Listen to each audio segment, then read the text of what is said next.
बेटा, मेरी छड़ी उठा दोगे? जी माँ जी। Thank you.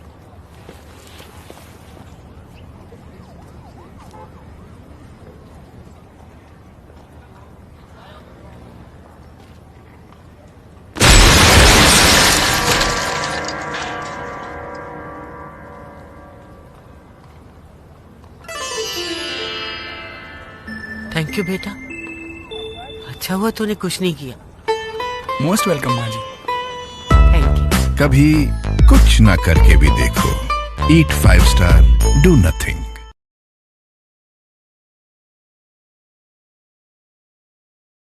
Kan judulnya ada kurma nggak sini? Oh ada. Oh komplit. Ada kurma. Kalau Anda makan kurma, Nabi SAW biasa makan kurma dengan semangka. Kenapa? Sains ternyata menjelaskan bahwa ternyata Fa atau besi yang ada pada kurma ini itu terikat dengan sangat sempurna dan bisa meningkatkan fungsi Fa itu ketika dia ketemu sama vitamin C. Maka makanlah kurma dengan semangka atau jeruk. Kan tinggi itu vitamin C-nya. Atau apa lagi? Biar Anda kuat tulang-tulangnya, habis Anda makan kurma, Anda ngapain? Anda minum persan jeruk nipis sama madu. Wah, you are strong man lah. Minum itu. Vitamin C dapat, enzim dapat, semua dapat. Dan perkasa luar biasa. Kenapa? Ada besi di sini. Kuat kita nanti. Dan jangan berlebihan. Termasuk ibu-ibu yang mau hamil atau sedang hamil, makan kurma boleh nggak? Boleh. Tiap hari. Tapi hanya 7 butir itu cukup. Nggak usah lebih. Kita masih butuh energi nggak? Masih butuh. Kita butuh protein. Protein kita dapat dari mana? Dari beliau ini. Ini minyak. Minyak apa? Ini minyak zaitun. Minyak zaitun ini barulah sains ternyata menjelaskan dia mengandung namanya MUFA. MUFA itu medium unsaturated fatty acid. Salah satu minyak terbaik yang bisa digunakan untuk meningkatkan fungsi jantung, membagi kolesterol ada pada zaitun. Sehingga nanti apa? Ketika malam mau tidur minumlah zaitun 1 sendok makan. Ketika Anda bangun ketika sahur, jadi sahurnya gimana nanti Pak? Gampang. Sahurnya gimana? Anda minum infus kayak beginian, Anda makan kurma 3 butir, minum ini 1 botol. Bagus memang sudah dibatasin ya, biar nggak roaming.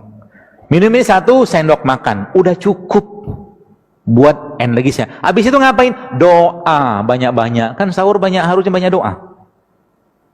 Ya Allah, kuatkan aku hari untuk beribadah, kuatkan baca Quran ya. Teman-teman kemarin ada lihat postingan saya tentang Ramadan nih. Kalau bisa jadikan Ramadan terbaik, paksain diri Anda. Kalau bisa 1 hari tembus 10 juz. Bisa nggak? Bisa, cuma butuh 5 jam kok.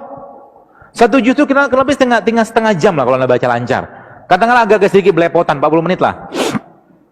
40 menit katakanlah kali 10 ya kurang lebih nggak ada 6 jam, 5-6 jam something lah cuman. Push yourself, sebab apa? Ibadah itu kalau nggak dipaksain sampai bila-bila masa, kata orang Malaysia bilang, nggak bakal bisa. Sampai mati pun kalau kita nggak maksain tahajud, nggak bakal bisa. Serius. Sampai kapanpun kalau kita nggak maksain sholat duha, 12 rakaat, nggak bakal bisa. Serius. Ibadah itu kudu dipaksain. Apalagi Ramadan, pahalanya luar biasa besar. Yang biasa sedekah sekarang 10.000, goceng gitu kan. Ramadan, paksain sedekah yang besar gitu kan. Apalagi kalau kita baca Al-Quran, minta sama Allah. Jadi ketika Anda baca Quran nanti, minta sama Allah, ya Allah, jika ada penyakit dalam badanku, dalam kolbuku, maka jadikan Al-Quran ini sebagai penyembuhnya. Itu janji Allah begitu. Maka, apa yang terjadi? Subhanallah, Al-Quran akan merontokkan radikal bebas kalau bahasa saya. Radikal bebas di mana? Radikal bebas di dalam kolbu kita. Radikal bebas yang ada dalam aliran darah kita. Radikal bebas yang ada pada organ-organ kita. Subhanallah kan?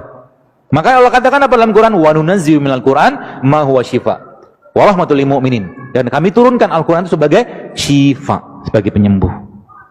Maka kita harus amat sangat yakin bahwa Al-Quran itu memang penyembuh.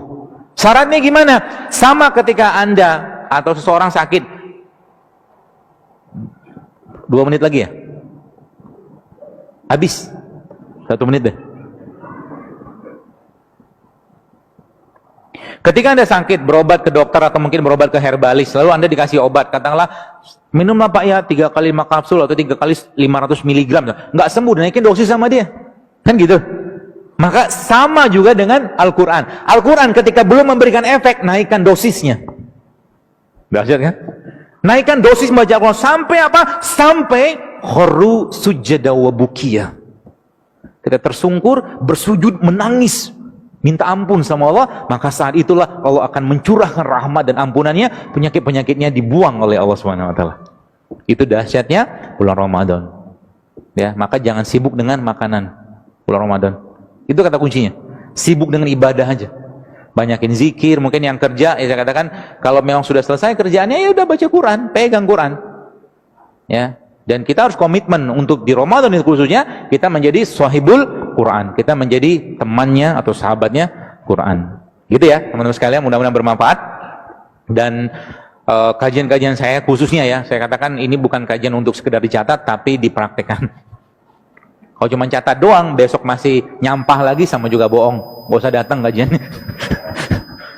Anda harus berubah. Sebab apa? Apa yang kita masukkan dalam diri kita saat ini, itu akan menjadi gen yang akan kita wariskan ke generasi depan. Ya, dan kita lihat Indonesia saat ini luar biasa besar ya. Apa boleh saya katakan? Ya boleh saya katakan peracunan tanda kutip makanan kita saat ini mengerikan luar biasa.